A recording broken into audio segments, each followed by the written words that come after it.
السلام علیکم ورحمۃ اللہ وبرکاتہ نحمده ونصلی علی رسولہ الکریم اما بعد فاعوذ باللہ من الشیطان الرجیم بسم اللہ الرحمن الرحیم رب اشرح لی صدری ویسر لی امری واحلل عقدۃ من لسانی یفقهوا قولی۔ آج ہم انشاءاللہ سونے کے آداب اور اذکار پڑھیں گے۔ سونے کے وقت پر سونا، هو الذي جعل لكم الليل لتسكنوا فيه والنهار مبصرا ان في ذلك لآيات لقوم يسمعون۔ وہی تو ہے جس نے تمہارے لیے رات بنائی تاکہ تم اس میں آرام کرو، اور دن کو روشن بنایا تاکہ اس میں کام کاج کرو۔ اس میں بھی ان لوگوں کے لیے کئی نشانیاں ہیں جو سنتے ہیں۔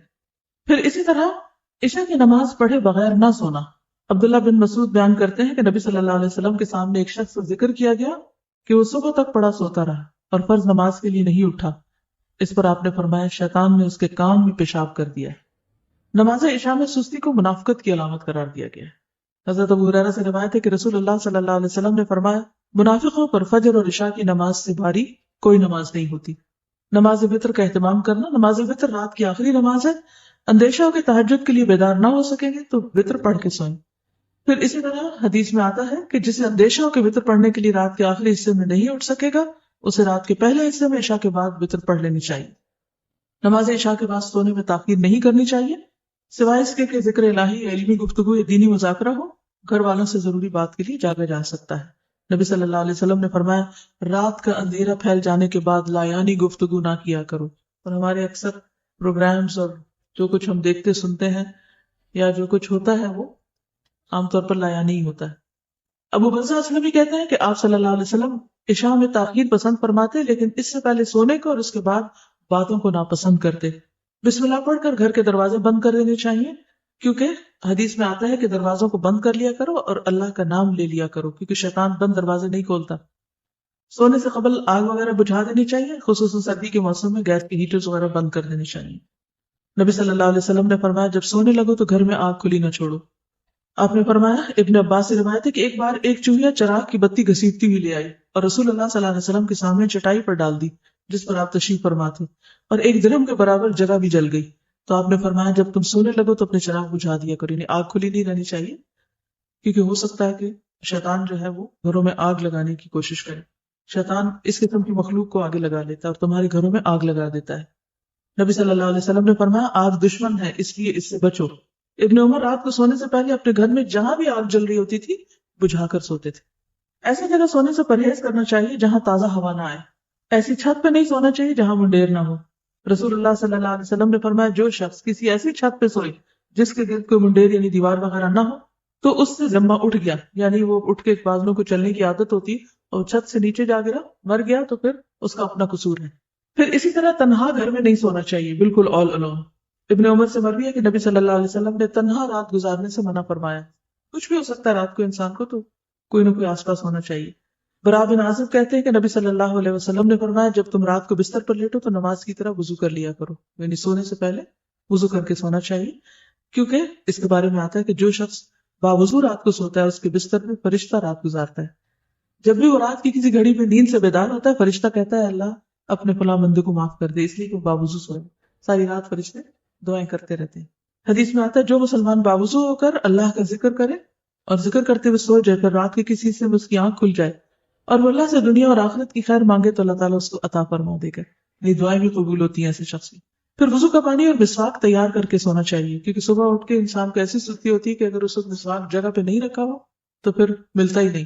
سعد بن ہشام سے روایت ہے کہ ام المومنین سیدہ عائشہ رضی اللہ تعالیٰ عنہا نے رسول اللہ صلی اللہ علیہ وسلم کے وتر کے متعلق بیان کرتے ہوئے بتایا ہم آپ کے لیے مسواک اور وضو کا پانی تیار کر کے رکھ دیتے تھے۔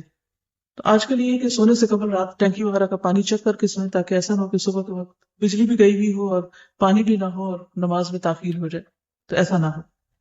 نبی صلی اللہ علیہ وسلم کے پاس سوتے وقت بھی مسواک ہوتی، جب آپ بیدار ہوتے تو سب سے پہلے مسواک کرتے۔ پھر اسی طرح سوتے وقت سرما بھی لگایا جا سکتا ہے۔ حدیث میں آتا ہے کہ سوتے وقت اسود سرما ضروری سمجھ لو، کیونکہ یہ نظر کو تیز کرتا ہے اور بالوں کو اگاتا ہے۔ رسول اللہ صلی اللہ علیہ وسلم کے پاس ایک سرما دانی تھی جس سے آپ سوتے وقت ہر آنکھ میں 3 بار سرما لگاتے تھے۔ ابو ہریرہ سے روایت ہے رسول اللہ صلی اللہ علیہ وسلم نے فرمایا کہ جب تم میں سے کوئی بستر پہ جائے تو اپنے تہبند کا کونا پکڑے اور اسے اپنا بستر جھاڑے، یعنی بستر جھاڑ کے لیٹے، بسم اللہ پڑھے، کیونکہ وہ نہیں جانتا کہ اس کے بعد اس کے بستر پر کون آیا۔ یعنی دن میں اب آپ یہاں ہیں، جیسے ادھر ادھر کام کر رہے ہیں تو آپ کو نہیں پتا بستر پہ کیا چیز چڑھ کے سو رہی ہے۔ تو جب سونے لگے تو ایک دفعہ بستر کو جھاڑ لیں. نبی صلی اللہ علیہ وسلم نے فرمایا جب تم میں سے کوئی شخص بستر پر لیٹے تو پہلے اپنا بستر اپنے ازار کے کنارے سے جھاڑ لے، کیونکہ وہ نہیں جانتا کہ اس کی بے خبری میں کیا چیز اس پر آ گئی. آپ صلی اللہ علیہ وسلم نے فرمایا جو شخص اپنے بستر پر جانے لگے تو اسے چاہیے کہ وہ اپنے کپڑے کے کنارے سے اسے 3 مرتبہ جھاڑ لے، یا اپنا دوپٹہ لے کے یا کسی بھی چیز سے اس کو اچھی طرح جھاڑ لے، یا ویسے ہاتھ سے بھی جھاڑ سکتے ہیں. پھر یہ کہ زیادہ آرام دہ بستر نہ استعمال کریں. حضرت عائشہ فرماتی ہے کہ رسول اللہ صلی اللہ علیہ وسلم کا بستر چمڑے کا تھا اور اس میں کھجور کی چھال بھری ہوئی تھی. جب آپ سونے کا ارادہ کریں تو گھر میں جو بھی بتیاں یا روشنی وغیرہ ہے اس کو بجھا دیں. جابر روایت کرتے ہیں کہ رسول اللہ صلی اللہ علیہ وسلم نے فرمایا رات کو جب سونے لگو تو چراغ بجھا دیا کرو. کیوں؟ ایک وجہ تو یہ ہے کہ چوہیا تیل میں سے وہ بتی نکال کے جلتی آگ کہیں اور جا کے پھینک دے تو گھر جل سکتا ہے. ایک اور ریزن بھی ہو سکتی ہے روشنی گل کرنے کی، انرجی سیو کرنے کے علاوہ اس میں ہیلتھ کا ایک بہت اہم نقطہ چھپا ہوا ہے. روشنی میں سونے کی وجہ سے آپ ریلیکس نہیں ہوتے پوری طرح. ہمارے جسم کے کچھ حصے صرف اس وقت کام کرتے ہیں جب مکمل ڈارکنیس ہوتی ہے. اگر تھوڑی سی بھی روشنی کمرے میں ہو تو بھی وہ عمل متاثر ہوتا ہے. اس لیے کوشش یہ کیا کریں کہ جب آپ سونے سے پہلے آپ بستر جھاڑ لیں، ہر چیز کا بندوبست کر لیں، قریب اپنے ٹارچ رکھ لیں، یا بیڈ سائڈ ٹیبل پہ اگر لیمپ وغیرہ ہے تو اس کو استعمال کر سکتے ہیں ضرورت پڑنے پر. لیکن سوتے وقت بتیاں بجھا کر سوئیں. کچھ لوگ ڈرتے رہتے ہیں اور وہ روشنی کر کے سوتے ہیں، اور سونے کے باوجود ان کی تھکاوٹ نہیں اترتی کیونکہ آپ پوری طرح ریلیکس ہی نہیں ہوتے. اس پر آپ مزید پڑھ بھی سکتے ہیں، ریسرچ کر سکتے ہیں کہ ٹوٹل ڈارک میں سونا کیوں ضروری. پھر دائیں کروٹ سونا، اگر بعد میں کروٹ بدلنی پڑے تو بدل سکتے ہیں، یہ نہیں کہ ساری رات ایک ہی کروٹ پہ سوئیں، لیکن آغاز میں دائیں طرف ہی. رسول اللہ صلی اللہ علیہ وسلم نے برا بن عازب کو نصیحت کی جب تم سونے کے لیے اپنے بستر پر آؤ تو نماز جیسا وضو کرو اور اپنے دائیں پہلو پر لیٹ جاؤ. ابو قتادہ کہتے ہیں کہ جب رسول اللہ صلی اللہ علیہ وسلم دوران سفر رات کے وقت پڑاؤ کرتے تو اپنی دائیں کروٹ لیٹتے، اور اگر صبح سے کچھ دیر پہلے پڑاؤ کرتے تو اپنے بازو کو کھڑا کرتے اور ہتھیلی پر اپنا چہرہ رکھتے، نہیں نیچے رکھ کر نہیں سوتے بلکہ بازو کھڑا کر کے سوتے. کیوں؟ تاکہ زیادہ گہری نیند نہ سو جائیں، نماز کے لیے اٹھ سکیں. دائیں ہاتھ رخسار کے نیچے رکھنا، یعنی سوتے وقت نہ صرف یہ کہ دائیں کروٹ ہو بلکہ دائیں ہاتھ دائیں گال کے نیچے ہو.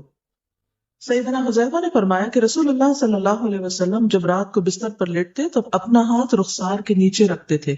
سیدہ حفصہ کہتی ہے کہ رسول اللہ صلی اللہ علیہ وسلم جب سونے کا ارادہ فرماتے تو اپنا دایاں ہاتھ رخسار کے نیچے رکھ لیتے، پھر 3 مرتبہ فرماتے اللہم قنی عذابک یوم تبعث عبادک، اے اللہ مجھے اپنے عذاب سے بچا لینا جس دن تو اپنے بندوں کو اٹھائے گا، یعنی قیامت کے دن.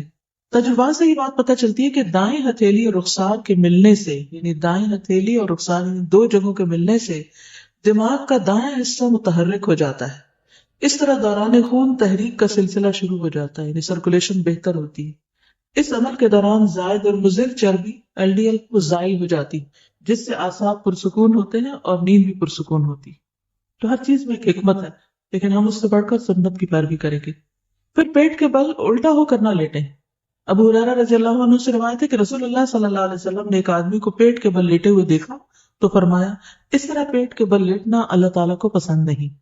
ابو ذر رضی اللہ عنہ سے روایت ہے کہ میں پیٹ کے بل لیٹا ہوا تھا، نبی صلی اللہ علیہ وسلم میرے پاس سے گزرے، مجھے قدم مبارک سے ٹھوکا دیا اور فرمایا اے پیارے جنیدب، یہ اہل جہنم کے لیٹنے کا انداز ہے، یعنی ایسے مت لیٹو.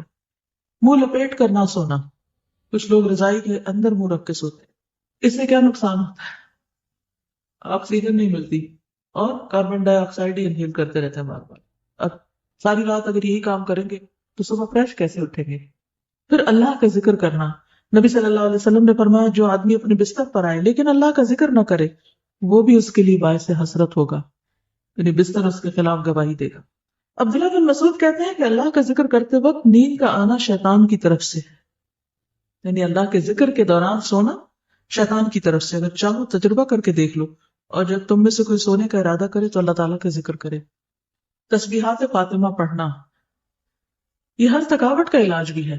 سیدنا علی سے روایت ہے کہ فاطمہ رضی اللہ تعالیٰ عنہا کے ہاتھوں میں چکی پیسنے کی وجہ سے تکلیف ہو گئی، گٹھے پڑ گئے، تو اس کی شکایت لے کر نبی صلی اللہ علیہ وسلم کی خدمت میں حاضر ہوئی، کیونکہ انہیں پتا چلا تھا کہ آپ کے پاس کچھ غلام آئے ہیں، لیکن ان کی ملاقات نبی صلی اللہ علیہ وسلم سے نہ ہو سکی.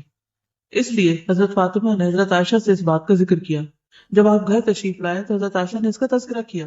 حضرت علی بیان کرتے ہیں پھر آپ ہمارے یہاں تشریف لائے، ہم اس وقت اپنے بستروں پر لیٹ چکے تھے، ہم نے اٹھنا چاہا تو آپ نے فرمایا تم دونوں لیٹے رہو.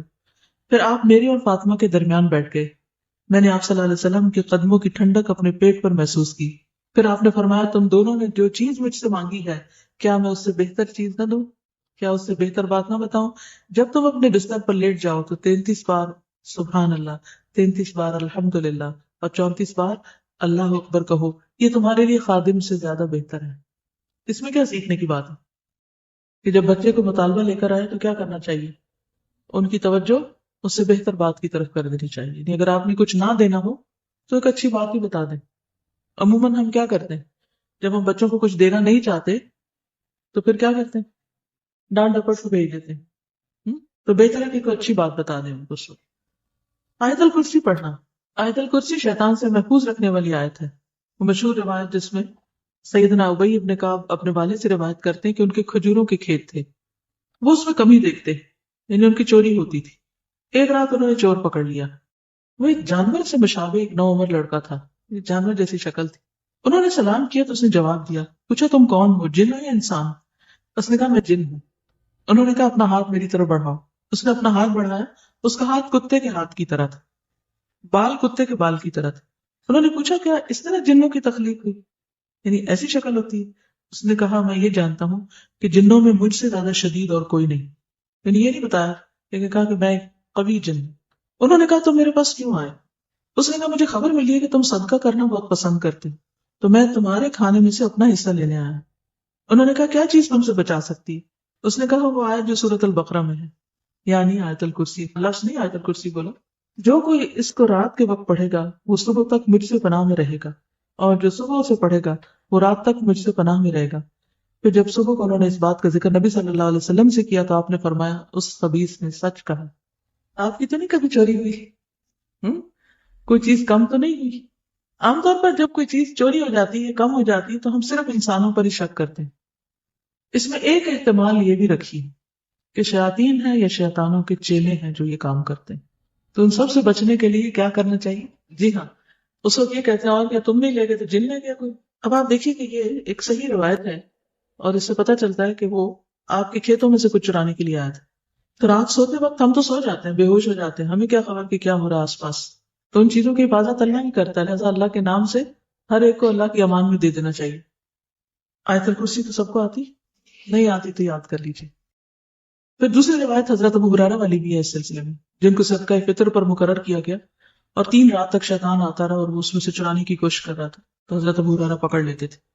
اور پھر آخر میں کیا اس نے بتایا کہ اگر تم آیت الکرسی پڑھ لو تو ایک فرشتہ رات بھر تیری حفاظت کرے گا اور شیطان تمہارے قریب ہی نہ آئے گا. نبی صلی اللہ علیہ وسلم کو جب یہ بات پتہ چلی تو آپ نے فرمایا ہاں اس نے تجھ سے سچی بات کہی لیکن وہ خود جھوٹا ہے. اے ابو ہریرہ کیا تمہیں معلوم ہے یہ 3 رات سے کون تمہارے پاس آ رہا تھا؟ ابو ہریرہ نے عرض کیا نہیں. آپ نے فرمایا وہ شیطان تھا. یہ صحیح بخاری کی روایت ہے. اس میں ہم میں سے ہر ایک کو اپنے سامان کی حفاظت کے لیے کیا کرنا چاہیے؟ آیت الکرسی پڑھنی چاہیے. چوروں پر نظر ضرور رکھنی چاہیے لیکن دوسرے چور بھی ہو سکتے ہیں. پھر سورۃ البقرہ کی آخری 2 آیات. سیدنا ابو مسعود بدری سے روایت ہے کہ رسول اللہ صلی اللہ علیہ وسلم نے فرمایا سورۃ البقرہ کی آخری 2 آیتیں جو کوئی رات کو پڑھ لے گا وہ اس کو کافی ہو جائیں گی. کون سی ہیں وہ 2؟ آمن الرسول بما. نعمان بن بشیر سے روایت ہے کہ نبی صلی اللہ علیہ وسلم نے فرمایا کہ اللہ تعالیٰ نے آسمان و زمین پیدا کرنے سے 2000 برس پہلے ایک کتاب لکھی. اس کتاب میں سے 2 آیات اتاری جن کے ساتھ سورۃ البقرہ کو ختم کیا گیا. جس گھر میں 3 رات یہ آیات پڑھی جائیں شیطان اس کے قریب نہیں آتا. سورۃ الکافرون رات کو سوتے وقت پڑھنی چاہیے. فروا بن نوفل اپنے والد سے روایت کرتے ہیں کہ نبی صلی اللہ علیہ وسلم نے نوفل سے فرمایا قل یا ایھا الکافرون پڑھو اور اسی پر بات چیت ختم کر کے سو جاؤ، یعنی اس کے بعد اور باتیں نہیں کرو. بے شک اس میں شرک سے برات کا اظہار ہے. یعنی اس حال میں پھر اگر انسان دنیا سے رخصت ہو جائے تو گویا وہ شرک سے بری ہو کر رخصت ہوا. سورۃ الاخلاص اور معوذتین بھی پڑھیں. ابو درداء سے روایت ہے کہ رسول اللہ صلی اللہ علیہ وسلم نے فرمایا کیا تم اس سے عاجز ہو کہ ہر رات 1/3 قرآن پڑھ لو؟ صحابہ نے عرض کیا 1/3 قرآن کس طرح پڑھیں؟ آپ نے فرمایا قل هو اللہ احد 1/3 قرآن کے برابر ہے. یعنی رات کو سوتے وقت انسان اسے بھی پڑھ لے. اور معوذتین جو ہے نبی صلی اللہ علیہ وسلم جب اپنے بستر پر آرام کے لیے آتے تو روزانہ رات کو اپنے دونوں ہاتھوں کو ملا کر ان پر سورۃ الاخلاص، الفلق اور الناس پڑھ کر دم کرتے یعنی پھونک مارتے، پھر اپنے دونوں ہاتھ اپنے پورے جسم پر پھیر لیتے تھے. ٹھیک ہے، یعنی ہاتھوں پر دم کرتے اور ہاتھ پہ پھیرتے تھے اور سر سے شروع کرتے. پہلے اپنے سر پر اور چہرے پر پھیرتے، اس کے بعد اپنے جسم پر جہاں تک آپ کا ہاتھ پہنچتا پھیر لیتے، اور یہ فعل آپ 3 مرتبہ کرتے تھے. ایک اور حدیث سے معلوم ہوتا ہے کہ نبی صلی اللہ علیہ وسلم اگر بیمار ہوتے تو حضرت عائشہ معوذتین پڑھ کر آپ کے ہاتھوں پر پھونک کر آپ کے جسم پر پھیر دیتی. اس سے یہ پتہ چلتا ہے کہ بیماری میں بھی یہ عمل جاری رہتا تھا. اب جیسے چھوٹے بچے ہوتے ہیں وہ خود نہیں پڑھ سکتے تو آپ خود اپنے اوپر بھی پھیر لیں اور ان کے اوپر بھی ہاتھ پھیر دیں. اب یہ کہ ہاتھوں پر دم کر کے پھونک جو ماری جاتی تو لازماً اس میں کچھ اثرات آتے ہوں گے، اسی لیے پھر وہ جسم پر پھیرنے کے لیے کہا گیا. سورۃ الملک، رات کو سونے سے قبل سورۃ الملک پڑھیں. ابو ہریرہ رضی اللہ عنہ سے روایت ہے کہ رسول اللہ صلی اللہ علیہ وسلم نے فرمایا، قرآن میں ایک سورت 30 آیتوں کی، اس نے ایک شخص کی شفاعت کی یہاں تک کہ وہ بخش دیا گیا، اور وہ ہے تبارک الذی بیدہ الملک. ایک اور روایت کے مطابق یہ عذاب قبر سے رکاوٹ ہے. ابو ہریرہ کہتے ہیں، بے شک اللہ کی کتاب میں ایک سورت ہے جو 30 آیات پر مشتمل ہے، وہ ایک شخص کی شفاعت کروائے گی، پھر اسے آگ سے نکلوا لے گی اور جنت میں داخل کروا دے گی، یعنی سورۃ الملک. سورۃ السجدہ بھی پڑھی جائے اگر آپ پڑھ سکے تو. جابر سے روایت ہے نبی صلی اللہ علیہ وسلم نہ سوتے جب تک کہ سورۃ الف لام میم تنزیل یعنی سورۃ السجدہ نہ پڑھ لیتے. ایک اور روایت میں بھی آتا ہے کہ آپ اس وقت تک نہیں سوتے تھے جب تک سورۃ السجدہ اور تبارک نہ پڑھ لیتے. حضرت عائشہ سے روایت ہے نبی صلی اللہ علیہ وسلم سوتے نہیں تھے جب تک کہ زمر اور بنی اسرائیل نہیں پڑھ لیتے تھے. ہم تو ساری زندگی بھر نہ کبھی ایک دفعہ یہ سب کچھ پڑھا. ہم کیوں نہیں پڑھ سکتے؟ ہمیں کیا مشکل ہے؟ کیونکہ ہم بہت مصروف ہیں. ہماری اکثریت کی مصروفیت کیا ہے؟ ہمیں تو سونے کا ٹائم نہیں ملتا تو سوتے سوتے دیر کر دیتے، پھر اس وقت ہم سورتیں پڑھنے بیٹھ گئے تو آدھی رات یوں گزر جائے. کیا کیا وجوہات ہو سکتی ہیں اس کے نہ پڑھ پانے کی؟ ٹی وی دیکھنا، سستی، پڑھنا ہی نہیں آتا صحیح، اتنا اٹک اٹک کے پڑھتے ہیں کہ وہ پھر روانی ہی نہیں ہے پڑھنے میں. ڈنر بہت پرولونگ کر دینا، پھر اٹھنا ہی نہ، وہاں بیٹھ کے گھنٹوں باتیں کرنا، نیٹ پہ بیٹھے رہنا، دن کو ایسے کاموں مشغول رہنا کہ بہت زیادہ تھک جانا، پھر سوتے وقت کچھ پڑھنے کا ہوش نہ رہنا. جی، کیونکہ ہماری کوئی ٹائم مینجمنٹ نہیں ہوتی، ہم نے کوئی ٹارگٹ سیٹ ہی نہیں کیا کہ یہ کر کے سونا ہے، لہٰذا بس جب بھی سو گئے، جس پہلو پہ بھی سو گئے، جہاں بھی سو گئے، چاہے تو صوفے پہ سو گئے یا کہیں اور سو گئے. پھر کچھ اور مصنون دعائیں بھی ہیں جو رات کو بستر پر آ کر پڑھنی چاہیے. ایک تو وہی اللہم قنی عذابک یوم تبعث عبادک، پھر اللہم بسمک اموت واحیا، اور پھر الحمدللہ الذی اطعمنا وسقانا وکفانا وآوانا فکم ممن لا کافی له ولا مؤوی. حضرت انس کہتے ہیں کہ حضور صلی اللہ علیہ وسلم بستر پر جا کر یہ دعا پڑھا کرتے تھے. ایک اور روایت میں زہیر النماری کہتے ہیں کہ آپ یہ پڑھتے تھے، اللہم اغفر لی ذنبی واخسأ شیطانی وفک رہانی وثقل میزانی وجعلنی فی الندی الاعلی. اے اللہ میرے گناہ بخش دے، میرے شیطان کو دفع کر دے، میرے نفس کو آزاد کر دے یعنی آگ سے، میرے میزان کو بھاری کر دے، مجھے اعلیٰ مجلس والوں میں شامل کر دے. عبداللہ بن عمر نے ایک شخص کو سوتے وقت یہ پڑھنے کو کہا، اللہم خلقت نفسی وانت توفاها لک مماتها ومحیاها ان احییتها فاحفظها وان امتها فاغفر لها اللہم انی اسألک العافیہ. پھر ایک اور روایت ابو ہریرہ کہتے ہیں کہ نبی صلی اللہ علیہ وسلم نے فرمایا، جو شخص اپنے بستر پہ جانے لگے تو اسے چاہیے کہ وہ اپنے کپڑے کے کنارے سے اسے 3 بار جھاڑ لے، پھر یہ دعا پڑھے، بسمک ربی وضعت جنبی وبک ارفعہ ان امسکت نفسی فاغفر لها وان ارسلتها فاحفظها بما تحفظ به عبادك الصالحین. اے میرے رب، تیرا نام لے کر میں اپنا پہلو رکھتا ہوں، تیرے نام ہی کے ساتھ اس کو اٹھاتا ہوں، اگر تو میری جان کو روک لے تو اسے بخش دینا، اور اگر واپس بھیج دے تو اس کی حفاظت فرمانا، جس طرح تو اپنے نیک بندوں کی حفاظت فرماتا ہے. انس بن مالک کہتے کہ رسول اللہ صلی اللہ علیہ وسلم نے فرمایا، جس نے اپنے بستر پر لیٹتے ہوئے یہ دعا پڑھی تو اس نے ساری مخلوق کی بیان کردہ اللہ کی تعریفیں کہہ ڈالی. اتنی خوبصورت دعا کہ گویا جتنی مخلوق ہے اللہ کی، وہ جو اللہ کی تعریف کرتی ہے اس نے اس طرح کی تعریف کر ڈالی. کیا ہوگی وہ؟ الحمدللہ الذی کفانی وآوانی، الحمدللہ الذی اطعمنی وسقانی، الحمدللہ الذی من علی فافضل، اللہم انی اسألک بعزتک ان تنجینی من النار. تمام تعریف اللہ کے لیے ہے جس نے میری کفایت کی اور مجھے رہنے کو جگہ عطا کی. تمام تعریف اللہ کے لیے جس نے مجھے کھلایا اور پلایا. تمام تعریف اللہ کے لیے جس نے مجھ پر احسان کیا اور مہربانی کی. اے اللہ، میں تجھ سے تیری عزت کے واسطے سے سوال کرتا ہوں کہ تو مجھے آگ سے نجات دے. ابن عمر سے روایت ہے رسول اللہ صلی اللہ علیہ وسلم جب بستر پر تشریف لاتے تو فرماتے الحمدللہ الذی کفانی و آوانی و اطعمنی و سقانی والذی من علی فافضل والذی اعطانی فاجزل الحمدللہ علی کل حال اللہم رب کل شیء و ملیکہ و الہ کل شیء اعوذ بک من النار. تمام تعریف اللہ کے لیے ہے جس نے میری کفایت کی اور مجھے رہنے کو جگہ عطا کی، مجھے کھلایا اور پلایا، اور وہ ذات جس نے مجھ پہ بہت احسان کیا اور بہت زیادہ کیا، جس نے مجھے دیا اور بہت خوب دیا، ہر حال میں اللہ کی تعریف. اے اللہ، اے ہر چیز کے پالنے والے اور اس کے مالک، اے ہر چیز کے معبود، میں آگ سے تیری پناہ چاہتا ہوں. اس قدر خوبصورت دعا.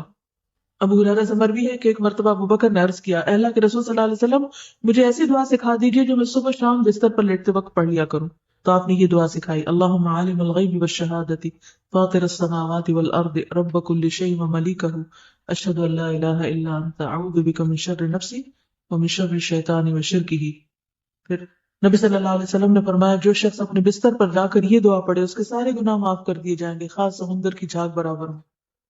لا الہ الا اللہ وحدہ لا شریک لہ لہ الملک ولہ الحمد وہو علی کل شیء قدیر لا حول ولا قوۃ الا باللہ سبحان اللہ والحمد للہ ولا الہ الا اللہ واللہ اکبر.